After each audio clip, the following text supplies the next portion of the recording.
আজ আমি মাইন্ড পারফরমেন্সের একটি টপিক নিয়ে আলোচনা করব। এটি হচ্ছে pomodoro precision. How to practice pomodoro precision.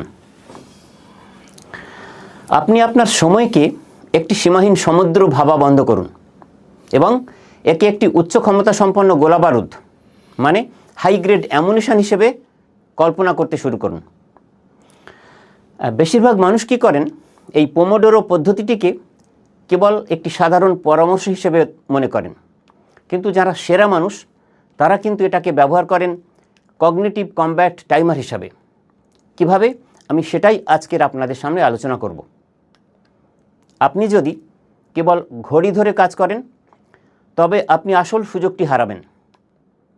নিজের মস্তিষ্ককে একটা বিরামহীন কার্যকর মেশিনে রূপান্তর করতে আপনাকে কিছু জিনিস রপ্ত করতে হবে। তার মধ্যে উল্লেখযোগ্য একটি জিনিস হলো জিরো এক্সিট স্প্রিন্ট। এটা একটা সেরা কৌশল, এটার নাম হার্ড বাউন্ডারি স্প্রিন্ট। এই পোমোডোরো প্রিসিশন অনুশীলনের আসল উদ্দেশ্য শুধু 25 মিনিট কাজ করা নয়, এটা হলো আপনার মস্তিষ্ককে সম্পূর্ণ লকডাউন অবস্থায় নিয়ে যাওয়া। এটি আপনার মনোযোগকে এমনভাবে প্রশিক্ষণ দেবে যাতে বাইরের কোনো চিন্তা বা নোটিফিকেশান আপনার একাগ্রতায় কখনো ফাটল ধরাতে পারবে না। সুতরাং কিভাবে অনুশীলন করবেন এই 25+5 প্রিসিশন লুপ? প্রথমেই যেটা করতে হবে সেটাকে বলি আমরা সিঙ্গেল বুলেট অবজেক্টিভ। টাইমার চালু করার আগেই ওই 25 মিনিটের জন্যে একটা সুনির্দিষ্ট লক্ষ্য স্থির করতে হবে। মানে বই পড়া নয়, বরং আপনাকে বলতে হবে বইয়ের 3টি পাতা পড়ে শেষ করব, এরকম পরিষ্কার লক্ষ্য নিতে হবে। তারপর করতে হবে 25 মিনিটের জিরো এক্সিট লকডাউন। এটাই হচ্ছে কিন্তু এই ড্রিলের প্রাণ। এই সময় কি করবেন আপনি? না, আপনি পুরোপুরি ডিজিটালি এবং ফিজিক্যালি লকডাউন অবস্থায় থাকবেন। কীরকম?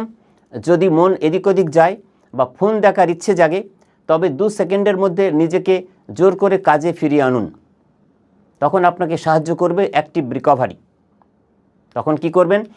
বেল বাজার সাথে সাথে আপনাকে থামতেই হবে। উঠে দাঁড়াবেন, শরীর নাড়াচড়া করবেন এবং অন্তত 20 ফুট দূরের কোনো জিনিসের দিকে তাকাবেন, কাছে নয়। এই সময়ে ভুলেও ফোন চেক করবেন না। মনে রাখবেন, ফোন চেক করা কিন্তু বিশ্রাম করা নয়, এটি আমাদের মস্তিষ্ককে আরও ক্লান্তিতে ভরিয়ে দেয়। এই পোমোডোরো প্রিসিশন কেন কাজ করে? এটা কিন্তু পার্কিনসন্স ল মেনে কাজ করে।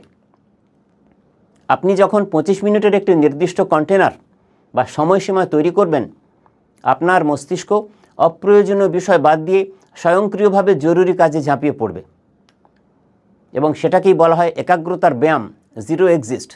এই জিরো এক্সিস্ট নীতি মেনে চললে আপনি মূলত আপনার মনোযোগের পেশিকে শক্তিশালী করবেন, যা কী করবে? আপনার নিউরনগুলোকে একটা নির্দিষ্ট পথে স্থির থাকতে শেখাবে। এটা আপনার মানসিক ক্লান্তিও দূর করে দেবে। এই কাঠামোটি আপনার সিদ্ধান্ত নেওয়ার চাপ কমিয়ে দেবে। আপনাকে ভাবতে হবে না এখন কি করব, আপনি শুধু টাইমারকে অনুসরণ করবেন। এটার অনুশীলনের নিয়ম কি হতে পারে? আমি এটাকে বলি পেন অ্যান্ড প্যাড ডিফেন্স। কি করবেন, কিভাবে করবেন? হাতের কাছে একটি ছোট্ট নোটপ্যাড রাখুন। যদি কাজের মাঝে কোনো বাড়তি চিন্তা আসে, যেমন ধরুন আমাকে দুধ কিনতে যেতে হবে, তবে সেটি 2 সেকেন্ডে লিখে ফেলুন এবং সাথে সাথে নিজের যে কাজ করছেন সেই কাজে ফিরে যান। ওই চিন্তাটা নিয়ে পড়ে থাকবেন না, ওটি 5 মিনিটের বিরতির জন্য তুলে রাখবেন। সুতরাং মূল কথা কি? না, 1 ঘন্টার বিক্ষিপ্ত কাজের চেয়ে 25 মিনিটের প্রিসিশন ফোকাস অনেক বেশি মূল্যবান। এটাই আমরা শিখলাম।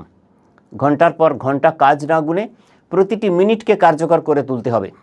মস্তিষ্ককে আপনি ডেডলাইন দিন, সে আপনাকে মাস্টারপিস উপহার দেবে।